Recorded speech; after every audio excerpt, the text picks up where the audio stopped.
Yun, kukunin na natin ang Grand Collection skin ni Edith, ang Red Bastion. Sobrang ganda. Ayan.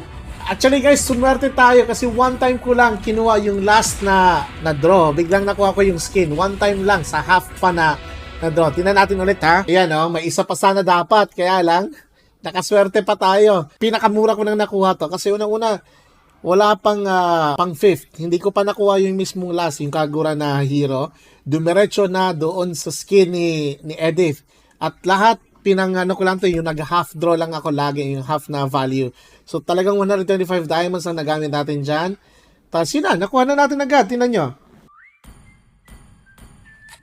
Ayan. Ayan, nakuha ko agad, di ba? Ang swerte, no?